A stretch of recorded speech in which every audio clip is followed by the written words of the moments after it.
Hello, welcome back my channel. എല്ലാവർക്കും സുഖമാണോ? ഇവിടെ കുഴപ്പമൊന്നുമില്ല. 10-10:30 ആയിട്ടുണ്ട് കേട്ടോ. എന്തൊക്കെയോ പോലെ മൂടിക്കിടപ്പുണ്ട് ആകാശം, അതായിരിക്കും ഇങ്ങനെ കിടക്കുന്നത് കേട്ടോ. എന്നിട്ട് അവിടെ ഇരിക്കുന്ന ചെടികളെല്ലാം ഒന്നിങ്ങനെ വെറുതെ നോക്കി, വേറൊന്നും കൊണ്ടല്ല.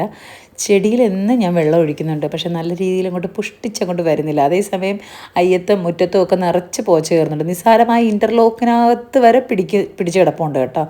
പിന്നെ ഇത് രാത്രിയൊക്കെ വലിച്ചു വാരി കെട്ടുന്നതാണ് തലമുടി. പിന്നെ ഒരുപാട് ചെടിയൊക്കെ ഉണ്ടായിരുന്നു, അവിടെ നിന്നൊക്കെ ഇങ്ങനെ വൃത്തിയാക്കിയൊക്കെ എടുത്തു. മുടി കുറച്ച് വളർന്നിട്ടുണ്ട് കേട്ടോ. ഇനി ഞാൻ വെട്ടുന്നില്ല, കാര്യം എന്തോരം തലമുടി ഉണ്ടായിരുന്നത്, കുറച്ചെങ്കിലുമൊക്കെ വളർത്തിയെടുക്കണം. അതൊക്കെ ഇനി ആലോചിച്ചിട്ട് കാര്യമില്ല. പഴയ കാര്യങ്ങൾ ഓർത്തിരുന്നാൽ അതിന് മാത്രമേ കാര്യമുള്ളൂ കേട്ടോ. ഇന്നത്തെയും പോലെ നേരെ അടുക്കളപ്പുറത്തോട്ട് കയറി. എന്നിട്ട് എനിക്കങ്ങ് വിശക്കുന്നു. ഞാൻ പറഞ്ഞില്ലേ 10 മണി കഴിഞ്ഞില്ലേ. അങ്ങനെ ഞാൻ പഴമൊക്കെ എടുത്ത് കഴിച്ചു കേട്ടോ. എന്നിട്ട് ചായയിടാൻ പാലൊക്കെ കൊണ്ട് വെച്ചിട്ടുണ്ടായിരുന്നു സിന്ധു ചേച്ചി.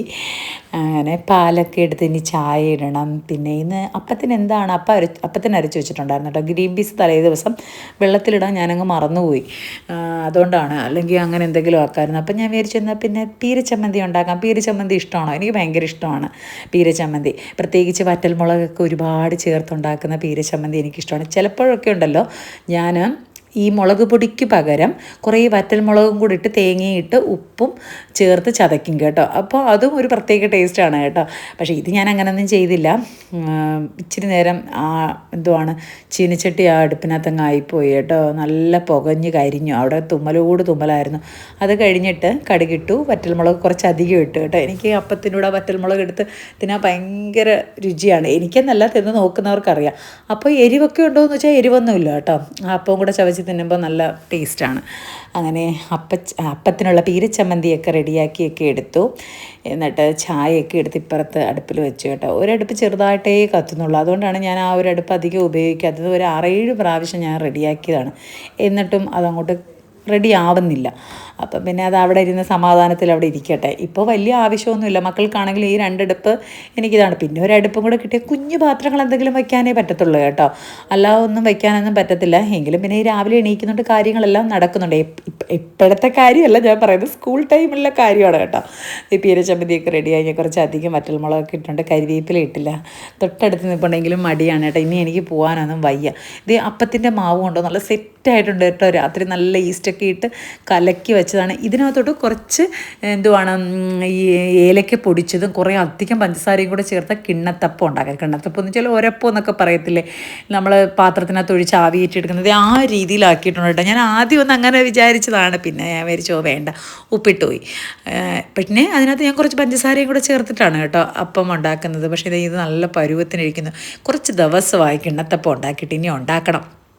എന്നിട്ട് പഞ്ചസാര ഇടുന്ന ഞാനൊരു കാര്യം പറയട്ടെ, കുറേ ഒന്നും പഞ്ചസാര ഇടത്തില്ല കേട്ടോ. 1 സ്പൂൺ വല്ലേ ഉള്ളൂ. പിന്നെ മാവിൻ്റെ ആ ഒരു ക്വാണ്ടിറ്റി അനുസരിച്ച് കുറച്ച് ചേർക്കും കേട്ടോ. എനിക്ക് ഭയങ്കര ഇഷ്ടമാണ് ആ ചെറിയൊരു മധുരം കിട്ടും. എന്ന് പറയാം, ഒരുപാട് മധുരമില്ല, അതറിയാൻ കൂടി പറ്റത്തുമില്ല. ശ്രദ്ധിച്ച് കഴിച്ചാലേ അങ്ങനെ മധുരം ചേർത്തിട്ടുണ്ടല്ലോ എന്ന് അറിയാൻ പറ്റും. അപ്പച്ചട്ടിയിൽ ഞാൻ കുറച്ച് നല്ലെണ്ണ ആദ്യം തേക്കും കേട്ടോ. നോൺ സ്റ്റിക്കിൻ്റെതാണ്, പക്ഷേ കുറേ വർഷമായതാണ്, അതുകൊണ്ട് ഇളവാൻ ചിലപ്പോൾ ഇച്ചിരി പാടായിരിക്കും. അതുകൊണ്ട് ഇച്ചിരി നല്ലെണ്ണ ആദ്യം ഒന്ന് തടവിയാലുണ്ടല്ലോ, പിന്നെ ഒഴിക്കുന്ന മാവ് പിന്നെ ആകുമ്പോൾ നല്ലതാവും കേട്ടോ. അപ്പോൾ ആദ്യമേ ക്ലിയർ ചെയ്ത് പോകുന്നതല്ലേ നമുക്ക് നല്ലത്. അങ്ങനെ അതെല്ലാം ക്ലിയർ ചെയ്തൊക്കെ എടുത്തു, അപ്പമൊക്കെ ചുട്ടു. എന്നിട്ട് മക്കളെ കിടന്ന് ഇവിടെ നിന്ന് വിളിക്കുകയാണ്, മക്കളെ ഗൂഗിളേ എണീറ്റ് വാ, കുറേ സമയമായില്ലേ. കാര്യമുണ്ടല്ലോ, ഇപ്പം വെക്കേഷനായിട്ട് ഇവന്മാർ താമസിച്ചാൽ കിടക്കുന്നത്. 12 മണി വരെ ചിലപ്പോൾ കട്ടിലിൽ കിടന്നിട്ട് എണീറ്റിരിക്കും, പിന്നെ കഥ പറയും. അയ്യോ, ഞാനാണെങ്കിൽ തലവഴി പുതപ്പ് മൂടി കിടക്കുന്നതെന്ന് വെച്ചാൽ ചൂടാണ്, എങ്കിലും ഞാൻ പറയുകയാണ് പുതപ്പ് മൂടി കിടക്കുന്ന യുവമാരുടെ ശബ്ദം കേൾക്കാതിരിക്കാനാണ്. കുറച്ച് കഴിഞ്ഞ് 2 വഴക്ക് കൊടുക്കുമ്പോഴാണ് കിടക്കുന്നത്. അങ്ങനെ അവന്മാർ പതുക്കെ അവിടെ എണീറ്റ് പല്ലൊക്കെ തേക്കുന്നുണ്ട്. എനിക്കുണ്ടല്ലോ വിശന്ന് പണ്ടാരം അടങ്ങി കേട്ടോ. ഞാൻ എന്തായാലും അടുപ്പിൻ്റെ മൂട്ടിൽ നിന്ന് തന്നെ അങ്ങ് തിന്നു. എൻ്റെ സ്ഥലം ഇതാണല്ലോ, വേറെ സ്ഥലമൊന്നും ഇല്ലല്ലോ. എനിക്കെപ്പോഴും അടുപ്പിൻ്റെ മൂടൊക്കെയാണ്. കണ്ടൻറ് ഇല്ലേ എന്നല്ല, ഈ ആളെ വീഡിയോയിൽ എന്നും ഈ അടുപ്പിൻ്റെ മൂടാണല്ലോ. സത്യമാണ്, എനിക്ക് ഈ അടുപ്പിൻ്റെ മൂട്ടിൽ തന്നെ എനിക്ക് നിൽക്കാൻ പറ്റും. കണ്ടൻറ് പ്രത്യേകിച്ചൊന്നുമില്ല, പക്ഷേ ഞാൻ എവിടെ പോയാലും എന്ത് ചെയ്താലും ഞാനത് വീഡിയോയിൽ ഉൾപ്പെടുത്തും കേട്ടോ. അപ്പോഴവിടെ നിന്ന് വിളിക്കുകയാണ് മുട്ട ഓംപ്ലേറ്റ് വേണമെന്ന്. അപ്പോൾ തേങ്ങയും കൂടി ഇടണേന്ന് പറഞ്ഞതല്ലേ, മുട്ടക്കറി ഉണ്ടാക്കാമെന്ന് വിചാരിച്ചാണ്. പിന്നെ കുറച്ച് ദിവസം കൊണ്ട് മുട്ടയില്ലേന്ന് കരുതിയോണ്ടാണ് ഞാൻ മുട്ടക്കറി ഉണ്ടാക്കാത്തത്. അങ്ങനെ മുട്ട പൊട്ടിച്ചൊഴിച്ചു, കുറച്ച് ഉപ്പ്, പിന്നെ കുറച്ച് തേങ്ങ തിരുവി പ്രത്യേകം വെച്ചിട്ടുണ്ട്. ഉള്ളിയെല്ലാം കൂടെ മൊത്തത്തിൽ വെച്ചിട്ട് കുറച്ചായിട്ട് എടുത്ത് നമ്മളിൽ തട്ടുകടയിലൊക്കെ മുട്ട ബുൾസയിൽ ഓംലെറ്റ് ഉണ്ടാക്കത്തില്ല, അതുപോലാണ് കേട്ടോ. ആദ്യം മൊത്തത്തിൽ ഉള്ളി അരിഞ്ഞ് വെക്കും, പിന്നെ ആവശ്യത്തിനെടുത്ത് ഒരു പാത്രത്തിലിട്ടിട്ട് നല്ല കടകടയി അടിച്ച് മുട്ട ഓംലെറ്റ് ആക്കി കേട്ടോ. തേങ്ങയും കൂടി ഇടണം, പിന്നെ ഉപ്പ് കുറച്ച് മതി. മുട്ടയ്ക്ക് ചെറിയൊരു ഉപ്പ് രസം ഉണ്ടല്ലോ. എന്നിട്ട് ഇതേ കൊണ്ടു കൊടുത്തോട്ടെ. ടി വി കണ്ട് ഇനി കണ്ണു പോവും, എനിക്കറിയത്തില്ല. 24 മണിക്കൂറും ടി വി കാണലും അങ്ങനെയുള്ള ഫോൺ ചിലപ്പോൾ ചോദിക്കും, ചിലപ്പോൾ ഞാനൊന്ന് കൊടുക്കും. എന്നിട്ടുണ്ടല്ലോ കുറച്ച് പോച്ച പിച്ചാനുണ്ടായിരുന്നു. ഞാനത് ആലോചിക്കട്ടെ, തൊട്ടടുത്തിരിക്കുന്ന ചെടികളൊക്കെ കണ്ടോ വാടി ഒലഞ്ഞിരിക്കുകയാണ്. എന്തോരം ചെടിക്ക് വെള്ളം ഒഴിക്കുന്നില്ല, അതൊന്നും വളരുന്നില്ല. ഈ തറയിൽ കിടക്കുന്ന സാധനങ്ങളൊക്കെയാണ് കാര്യമായിട്ട് വളരുന്നത് കേട്ടോ. അത് നല്ല ഉറച്ച തറയാണ്, വെയിലടിച്ചിട്ട് കൂടി അത് ഉണങ്ങുന്നില്ല.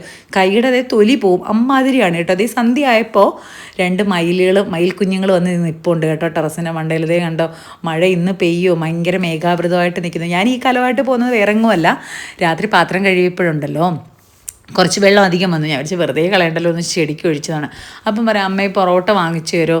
എത്ര കടയിൽ പോയി, ഞാൻ പറഞ്ഞില്ലേ ഗ്യാസിൻ്റെ ക്ഷാമമായിട്ട് കടകളിലൊന്നുമില്ല. അങ്ങനെ ഇടയ്ക്ക് വെച്ച് ഞാനൊരു വീഡിയോയിൽ ചെയ്തിട്ടുണ്ട്. ഈ കടയിൽ വന്നതും ഗ്യാസിൻ്റെ ഇത് ഇല്ലാത്തതുകൊണ്ട് വിറകടുപ്പിലുണ്ടാക്കുന്നതൊക്കെ ചെയ്തിട്ടുണ്ട്. ആ കടയിൽ തന്നെ വീണ്ടും ആ ചേച്ചി സമീപിച്ചു. ചേച്ചിയാണെങ്കിൽ നല്ല ഗ്രീൻ പീസ് കറിയും ചിക്കൻ കറിയൊക്കെ ഉണ്ടാക്കി വെച്ചിട്ടുണ്ട് അടുപ്പിനകത്തിട്ട്. അപ്പം ഞാൻ പറഞ്ഞു ബീഫ് കറി കൊടുക്കാം മക്കൾക്ക്. അങ്ങനെ ഞാൻ ഇവിടെ അങ്ങനെ ബീഫ് വയ്ക്കത്തേ ഇല്ല. അപ്പം പിള്ളേർക്ക് വല്ലപ്പോഴുമാണ് കേട്ടോ ഇങ്ങനെ വാങ്ങിച്ചു കൊടുക്കുന്നത്. അങ്ങനെ ചേച്ചി അപ്പുറത്ത് പോയി ചുട്ടെടുത്ത് വെച്ച നല്ല ചൂട് പൊറോട്ട കൊണ്ട് വന്നു കേട്ടോ, തിളയ്ക്കുന്നു. പിന്നെ അവർക്കൊക്കെ ഇത് ശീലമായിരിക്കും. അപ്പോൾ നോക്കിയപ്പോൾ ഹോട്ടലിൻ്റെ തൊട്ടപ്പുറത്ത് നെത്തോലി വിൽക്കുന്നു കേട്ടോ, 1 കിലോ 100 രൂപ. ഈസ്റ്ററും ദുഃഖവെള്ളിയൊക്കെ ആണല്ലോ ആണല്ലോ. അപ്പം പൊതുവേ മീൻ ക്ഷാമമാണ്. അപ്പം ഞാൻ വാങ്ങിച്ചു കേട്ടോ, 100 രൂപയെങ്കിൽ 100 രൂപ നെത്തോലി ഇരിക്കട്ടെ. കുറച്ച് ദിവസമായി നെത്തോലി കറി കൂട്ടിയിട്ട്. അപ്പോൾ പച്ചത്തേങ്ങയൊക്കെ അരിച്ച് ഇനി നെത്തോലി വെക്കണം. അങ്ങനെ എന്തുവാണ്, മീനും പൊറോട്ടയും പിന്നെ ബീഫ് ഫ്രൈയും പിന്നെ ചിക്കൻ ഫ്രൈയും കൂടെ വാങ്ങിച്ചു കേട്ടോ. ദേ വന്നപ്പോൾ ആ ചെറിയുടെ അടുത്തുനിന്ന് ചന്ദ്രൻ ഞങ്ങളെ കൂടെ നടക്കുന്നുണ്ട് കേട്ടോ. എന്താ രസമല്ലേ, നല്ല ഭംഗിയുണ്ട്. അങ്ങനെ വന്ന പാടെ പിള്ളേർക്ക് വിശക്കുന്നു. അങ്ങനെ ചിക്കൻ ഫ്രൈയും കൂട്ടി കഴിച്ചു. സത്യം ഞാൻ പറയട്ടെ, ചിക്കൻ ഫ്രൈ സൂപ്പർ, എനിക്ക് ഭയങ്കരമായിട്ട് ഇഷ്ടപ്പെട്ടു കേട്ടോ. ഞാൻ അങ്ങനെ ചിക്കൻ ഫ്രൈ ഇത് കുറേ നാൾക്ക് ശേഷം കഴിച്ചതിലൊരു വ്യത്യസ്ത രുചി. ചിലപ്പോൾ ഇനി ആ വിറകടുപ്പിൽ കിടന്ന് ആ വെളിച്ചെണ്ണയിൽ കിടന്ന് ഉണ്ടാക്കുന്നതിൻ്റെ ആണോ എന്ന് എനിക്ക് അറിയത്തില്ല. ഭയങ്കര ടേസ്റ്റ്. ഞാൻ മാത്രമല്ല കേട്ടോ, മക്കളെല്ലാം പറഞ്ഞു നല്ല ടേസ്റ്റ്. എന്നിട്ട് കിടന്നുറങ്ങി. പിറ്റേ ദിവസം രാവിലെ എണീറ്റു. അപ്പോഴാണ് ഓർത്തത് ഒരു പണിയില്ലാതെ പൊറോട്ടയും ചിക്കനും കഴിച്ചുകൊണ്ടിരുന്നതാണ്. അരി അടുപ്പത്തിട്ട് റൈസ് കുക്കറിൽ വയ്ക്കായിരുന്നു കേട്ടോ, പക്ഷേ ഞാൻ ചെയ്തില്ല, മറന്നുപോയി. അപ്പം പിന്നെ രാവിലെ എണീറ്റ് വന്നിട്ട് കയ്യോടെ അരി അടുപ്പത്തിട്ട് കേട്ടോ. പിന്നെ വേവ് കുറവായതുകൊണ്ട് വലിയ കുഴപ്പമില്ല കേട്ടോ. പിന്നെ ഒരു കുപ്പി നിറച്ച് ആ ജീരക വെള്ളം തിളപ്പിച്ച് വെച്ചത് എടുത്തങ്ങ് ഒഴിച്ചു. ഈ കുപ്പി ഉണ്ടല്ലോ, ഇത് പൊട്ടുന്നത് വരെ ഇവന്മാർ ഇതിലേ കുടിക്കും. ഇപ്പോൾ ഇതിലേ കുടിക്കത്തുള്ളൂ. ഏത് റൂമിൽ ചെന്നാലും ഈ കുപ്പി കാണും കേട്ടോ. 2-3 പ്രാവശ്യം എൻ്റെ കാല് തട്ടി വീണിട്ടുണ്ട്. ഞാൻ വിചാരിച്ചു പൊട്ടി തവിടായെന്ന്. പക്ഷേ കുഴപ്പമൊന്നും പറ്റിയിട്ടില്ല. 150 രൂപയാണ് കേട്ടോ ഈ കുപ്പിക്ക്. ഇത് സെറ്റോടെ വാങ്ങിക്കണമെങ്കിൽ വാങ്ങിച്ചാൽ മതി. ഇതിനകത്ത് തന്നെ 3 കുപ്പിയുണ്ട്. ഞാൻ പിന്നെ ഏറ്റവും വലുത് വാങ്ങിച്ചു. കൊച്ചു കുപ്പിയൊക്കെ നമുക്ക് കിട്ടും. എത്ര 75 രൂപയുടെ ഉള്ളൂ ഇതിൻ്റെ. സ്കൂളിലൊക്കെ വേണമെങ്കിൽ കൊണ്ടുപോയി. ഞാൻ പിന്നെ ഒരു വലിയ കുപ്പി വാങ്ങിച്ചു. എന്നിട്ട് പിന്നീട് ഞാൻ കുടിക്കാൻ വെള്ളം തിളപ്പിക്കാൻ വെച്ചു കേട്ടോ. കാര്യം ആ ഒരു കുപ്പിയിൽ തന്നെ നല്ല ക്വാണ്ടിറ്റിയിൽ വെള്ളം കൊള്ളും. എന്നിട്ടുണ്ടല്ലോ എനിക്ക് എന്താണെന്നറിയത്തില്ല കേട്ടോ, രാവിലെ എണീറ്റപ്പം തൊട്ട് എനിക്കങ്ങ് ഛർദ്ദിക്കാൻ വരുന്നു. വയറ്റിൽ നിന്ന് പെരണ്ട് ഒരുമാതിരി ഇരിക്കുന്നു കേട്ടോ. അമ്മ വിളിച്ചപ്പം ഞാൻ പറഞ്ഞു ഇങ്ങനെ അമ്മേ, അപ്പം അമ്മ പറയാം ചിക്കൻ ഫ്രൈ വല്ലതും തിന്നേൻ്റെ ആണോ എന്ന് അറിയത്തില്ല. എനിക്കങ്ങ് വയറ്റിൽ നിന്ന് അങ്ങ് പെരണ്ടങ്ങ് വരിക. അപ്പോൾ ഒരു കട്ടൻ ചായ ഇട്ട് കുടിക്കാൻ എനിക്ക് വലിയ താല്പര്യമില്ലാത്തൊരു കാര്യമാണ് കേട്ടോ കട്ടൻ ചായ. എങ്കിലും ഞാൻ മധുരം ഇടാതൊരു കട്ടൻ ചായ കുടിച്ചു. എനിക്കങ്ങ് വലിയ താല്പര്യമില്ല കട്ടൻ ചായ. കട്ടൻ എല്ലാവരും ഭയങ്കര ഇതായിട്ട് പറയും, പക്ഷേ എനിക്ക് കട്ടൻ ഇഷ്ടമല്ല. എനിക്ക് വിത്തൗട്ട് ചായ ആണെങ്കിലും ഞാൻ കുടിക്കും, ഇച്ചിരി മധുരവും കൂടി ഇട്ട ചായ ആണെങ്കിലും കുടിക്കും കേട്ടോ. അങ്ങനെയും ഇരുന്നു വല്ലാത്തൊരു ക്ഷീണം. ഇനി പനിക്കാണോ ദേഹം കൈയും കാലും ഒക്കെ വേദന എടുക്കുന്നു കേട്ടോ. എന്താണെന്ന് അറിയാൻ വയ്യ, വല്ലാത്തൊരു ക്ഷീണം. എന്നും പറഞ്ഞ് വെറുതെ ഇരിക്കാൻ പറ്റുമോ? പോയി ചെന്ന് തുണി കഴുകാനിരുന്നു കേട്ടോ. എന്തോരം വെയിലെന്നറിയോ സത്യം പറഞ്ഞാൽ. അത് മാത്രമല്ല, വാഷിംഗ് മെഷീന് ചെറിയൊരു കംപ്ലൈൻറ്റ്. ഓണാക്കുമ്പോൾ ഉണ്ടല്ലോ കുറേ നേരം ഓടിയിട്ട് അങ്ങ് ഓഫാവും ടക്കനെ. പിന്നെ നമ്മൾ വിചാരിക്കും എന്ത് പറ്റി, അനക്കൊന്നും ഇല്ലല്ലോ എന്ന് പറഞ്ഞ് നോക്കുമ്പോൾ ഓഫായി കിടക്കുന്നു. വീണ്ടും ഓണാക്കും, കുറേ കഴിയുമ്പോൾ ഓഫാവും. അങ്ങനെ അതൊന്ന് റെഡിയാക്കി എടുക്കണം. പിന്നെ ഇത് കവറൊക്കെ ആയിട്ട് പോകുന്നത് വേറൊന്നും കൊണ്ടല്ല, നമ്മുടെ ഇൻവെർട്ടറിൻ്റെ ബാറ്ററി ഒന്ന് ചാർജ് ചെയ്യണം കേട്ടോ. അത് അവർ ചെയ്യത്തില്ലെന്നാണ് പറയുന്നത്. അപ്പോൾ കൊട്ടിയത്തൊരു ബാറ്ററി ചാർജ് ചെയ്യുന്ന സ്ഥലമുണ്ട്. അപ്പോൾ നമ്മൾ പോയി അന്വേഷിച്ചിട്ട് അത് കൊടുക്കുന്നതല്ലേ നല്ലത്. അല്ലെങ്കിൽ പിന്നെ അത് ഇളക്കി കൊണ്ടുപോയിട്ട് അവിടെ കടയില്ലെങ്കിൽ ചെയ്യത്തില്ലെന്ന് പറഞ്ഞാൽ പിന്നെ ഇരട്ടി പണിയാവത്തില്ലേന്ന് കരുതി ഞാനൊന്ന് അന്വേഷിക്കാൻ പോവുകയാണ്. അന്വേഷിച്ചിട്ട് വന്നിട്ട് എടുത്തുകൊണ്ട് പോവാം വൈകിട്ട്. ഇപ്പം നല്ല വെയിലാണ് കേട്ടോ. എന്നിട്ട് പെട്രോളൊക്കെ അടിച്ചു. അയ്യോ, പെട്രോളിനൊക്കെ ക്ഷാമം വരുമെന്നൊക്കെയാണ് എന്നൊക്കെയാണ് പറയുന്നത്. ഇടയ്ക്ക് ഞാൻ ഒരു ദിവസം അവിടെ ചെന്നപ്പോൾ പെട്രോൾ പമ്പിൽ പെട്രോൾ ഇല്ല. എന്നിട്ട് മക്കൾക്ക് വെക്കേഷനല്ലേ, എല്ലാം ഇച്ചിരി വീട്ടിലൊക്കെ ഇച്ചിരി ചൂടായതുകൊണ്ട് ഇച്ചിരി ഇടാനായിട്ട് തുണികൾ വാങ്ങിക്കാൻ നോക്കിയപ്പോൾ സാരി ഇരിക്കുന്നു. അയ്യോ എന്താ രസം, മാമ്പഴ കളറിൽ മജന്ത ബോർഡറും ഈ ഒരു കളർ കണ്ടോ, ആരാണ്ടൊക്കെ ഓൺലൈനിലൊക്കെ ചെയ്യുന്ന കളറാണ്. എനിക്കിതൊക്കെ കണ്ടിട്ട് ഇതിൽ നിന്നൊക്കെ എല്ലാത്തിൽ നിന്നും ഓരോന്നൊക്കെ എടുക്കണമെന്നുണ്ടായിരുന്നു കേട്ടോ. അടിപൊളി കളറ്. അത് മാത്രമല്ല നല്ല വിലക്കുറവുമുണ്ട്. ആർക്കെങ്കിലുമൊക്കെ ഇങ്ങനെയുള്ള സാരികളൊക്കെ വേണമെങ്കിൽ വേഗം കൊട്ടിയം സിമില ടെക്സ്റ്റൈൽസിലോട്ട് പൊയ്ക്കോ. ഒരുപാട് ക്വാണ്ടിറ്റിയിൽ ഇരിപ്പുണ്ട് കേട്ടോ. കണ്ടിട്ടങ്ങ് സത്യം പറഞ്ഞാൽ നല്ല ഇഷ്ടപ്പെട്ടു. പിന്നെ ഞാൻ വെറുതെ കോട്ടൺ ചുരിദാറൊക്കെ നോക്കി, നല്ല രസമുള്ള ചുരിദാറുകളൊക്കെ ഉണ്ട് കേട്ടോ. പക്ഷെ ഞാൻ ഒന്നും തന്നെ വാങ്ങിച്ചില്ല. ഞാൻ മക്കൾക്കുള്ള ടീഷർട്ടും പാൻറ്റും അങ്ങനെയുള്ള നിക്കറും ഒക്കെ ഇങ്ങ് വാങ്ങിച്ചുകൊണ്ടങ്ങ് വന്നു കേട്ടോ. വലിയ തിരക്കൊന്നും ഇല്ലായിരുന്നു. എനിക്ക് തിരക്ക് കൂടുമ്പോൾ ഭ്രാന്ത് വരും. അത് ചൂടായതുകൊണ്ടാണോ എന്നറിയത്തില്ല. വേറുള്ള സെക്ഷനിൽ തിരക്ക് ഞാൻ കണ്ടില്ല, പക്ഷേ ഈ ഭാഗത്തൊന്നും തിരക്കൊന്നും ഇല്ല കേട്ടോ. അങ്ങനെ അവിടെ നിന്ന് അതെല്ലാം നോക്കി മക്കൾക്ക് ഇഷ്ടമുള്ളത് വാങ്ങിച്ചു. ഞാനും വാങ്ങിച്ചു കേട്ടോ 2-3 ടീഷർട്ട്. അങ്ങനെ അതൊക്കെ വാങ്ങിച്ചിട്ട് അവിടെയൊക്കെ നിന്നു. എനിക്ക് ആ സാരി പക്ഷേ എടുക്കാൻ പറ്റാത്തില്ല. എനിക്ക് ഭയങ്കര വിഷമമുണ്ട് കേട്ടോ. എന്നിട്ട് ഞാൻ വിചാരിച്ചു വീണ്ടും കൂടെ ഒന്ന് സാരിയുടെ അടുത്തോട്ടൊന്ന് പോയാലോ എന്ന് വിചാരിച്ചു കേട്ടോ. വീണ്ടും പോയി. നല്ല അടിപൊളി കോട്ടൺ സാരികൾ കേട്ടോ. സത്യം ഇതൊക്കെ കൊടുത്താൽ നല്ല ഭംഗിയായിരിക്കും. പ്രത്യേകിച്ച് കനമൊന്നുമില്ലാതെ മെലിഞ്ഞിരിക്കുന്നവർക്ക് നല്ല. അതിലൊരു ആകാശനീല ഉണ്ടായിരുന്നു കേട്ടോ. എനിക്ക് ഈ ആകാശനീല കളർ വളരെ ഇഷ്ടമാണ് കേട്ടോ. എനിക്ക് ഭയങ്കര ഇഷ്ടമുള്ളൊരു കളറാണ്. പക്ഷേ അത് ഞാൻ എടുത്തത് വീഡിയോയിൽ വന്നിട്ടില്ല. എന്നിട്ട് വന്നപ്പോൾ ഉണ്ടല്ലോ, സ്ഥിരം വെള്ളം വാങ്ങിച്ചു കൊടുക്കുന്ന ഉമ്മയുടെ കടയിൽ പോയി ഒരു കസേര ഇട്ടങ്ങിരുന്നു. അപ്പോൾ അവിടെ മോനിടുന്ന ഓരോരോ കാര്യങ്ങളൊക്കെ പറഞ്ഞ് അവൻ പറയുന്ന ഒന്നും എനിക്ക് മനസ്സിലാവുന്നില്ല, ഞാൻ പറയുന്ന ഒന്നും അവന് മനസ്സിലാവുന്നില്ല. അപ്പം ഞാൻ പറഞ്ഞു ഗ്ലൂക്കോസ് ഇട്ട്, പഞ്ചസാര വേണ്ട, ഗ്ലൂക്കോസ് ഇട്ട് ഉപ്പ് ഇട്ട് നാരങ്ങ വെള്ളം തരാൻ പറഞ്ഞു. സോഡ കുടിച്ചില്ല. അപ്പോഴാണ് കണ്ടത് അവിടെ ഒരു സാധനം ഇതിലിരിക്കുന്നു കേട്ടോ, കാരയ്ക്ക. ഇവിടെ ഏട്ടൻ്റെ വീടിൻ്റെ അടുത്ത് ഒരു വീട്ടിലും അതിൻ്റെ മരം ഉണ്ട് കേട്ടോ. ഞാൻ ചെന്ന് നോക്കണം ഇനി അത് വീണ് കിടപ്പുണ്ടെങ്കിൽ ഞാനത് ഇങ്ങനെ ചെയ്യാൻ കേട്ടോ. അങ്ങനെ ഉമ്മ ഉപ്പിലിട്ടത് എടുത്ത് തന്നു കേട്ടോ. ഞാൻ വാങ്ങിച്ചു ഒരു കവറിൽ.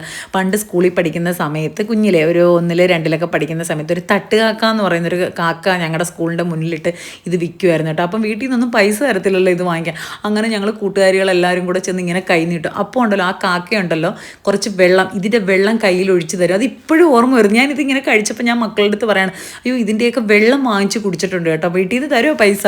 തരത്തില്ല. പക്ഷേ ഈ കാരയ്ക്ക തിന്നപ്പോൾ എനിക്ക് ആ ടേസ്റ്റ് വന്നു കേട്ടോ. നല്ല ടേസ്റ്റ്. എനിക്ക് ഭയങ്കര ഇഷ്ടമായി കാരയ്ക്കൊക്കെ. ഇത് കുറച്ചും കൂടെ പഴുത്ത് തിന്നാനും നല്ലതാണ് കേട്ടോ. അങ്ങനെ ഞാനും മോനും കാരയ്ക്കുന്ന. അവനാണെങ്കിൽ ഇതെന്ത് സാധനമെന്ന്. പിള്ളേർക്കൊക്കെ, ഇപ്പോഴത്തെ പിള്ളേർക്കൊക്കെ ഇതൊക്കെ എന്തെങ്കിലുമൊക്കെ അറിയാമോ. ലെവലോലിക്ക് തിന്നിട്ടില്ലെന്ന് തോന്നുന്നു ആ കൊച്ച്. അങ്ങനെ ഞാൻ അവിടെ ഇരുന്ന് ആ കാരയ്ക്കൊക്കെ മൊത്തം തിന്നു. പിന്നെ രാവിലെ ഉണ്ടായിരുന്ന ക്ഷീണം കുറച്ച് മാറിയിട്ടുണ്ട് കേട്ടോ. എങ്കിലും ഞാൻ വിചാരിച്ചു എന്നാൽ പിന്നെ ഇന്ന് കഞ്ഞിയാക്കാം, ചോറൊക്കെ ആക്കി കറിയൊക്കെ ആക്കാൻ വയ്യത്. ഈ കുക്കറിൽ നിന്ന് എല്ലാം തെറിച്ച് കുളമായിട്ടുണ്ട് കേട്ടോ. സാധാരണ സ്പൂൺ ഇട്ട് വെച്ചാൽ തിളച്ച് പൊങ്ങത്തില്ല, കുറച്ച് വെളിച്ചെണ്ണ ഒഴിച്ചാൽ തിളച്ച് പൊങ്ങത്തില്ല. അതൊക്കെ ചുമ്മാ തറ മൊത്തം എന്താണ് കഞ്ഞിയുടേതായിട്ടുണ്ട് കേട്ടോ. ഞാൻ എന്തായാലും കണ്ടത് കാര്യം. അല്ലെങ്കിൽ ഞാനിത് വന്നെങ്കിൽ ആ പശയോട് കൂടി തന്നെ തെന്നി അടിച്ച് വീണേനെ. എന്നിട്ട് തേങ്ങ തിരുവി കഞ്ഞിക്ക് ഇട്ട് നല്ല ചെറു ചൂടോടെ ആ കഞ്ഞി അങ്ങ് കുടിക്കാം. അപ്പോഴത്തേക്കും ഇച്ചിരി ആശ്വാസം ആവുമല്ലോ. സത്യം പറഞ്ഞാൽ എനിക്കങ്ങ് വിശക്കുന്നു, എന്തുവാണെന്നറിയാൻ വയ്യ. വയറ്റിൽ നിന്ന് പെരണ്ട് വരുന്നതങ്ങ് മാറി.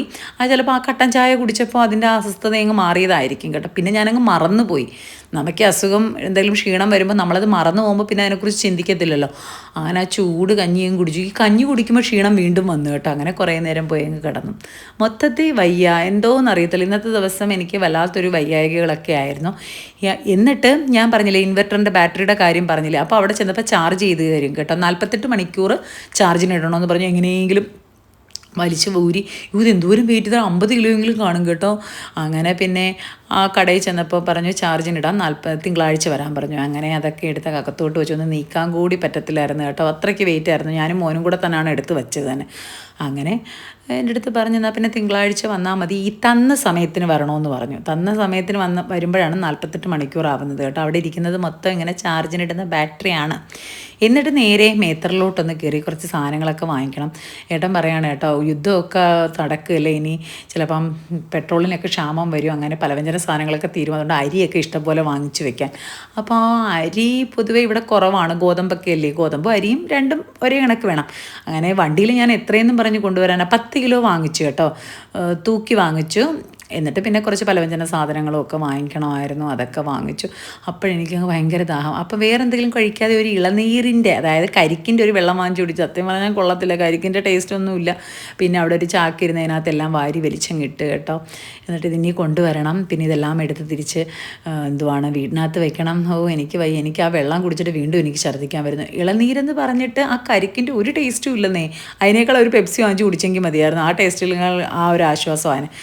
പിന്നെ പീനട്ട് ബട്ടറും കൂടെ വാങ്ങിച്ചു കേട്ടോ.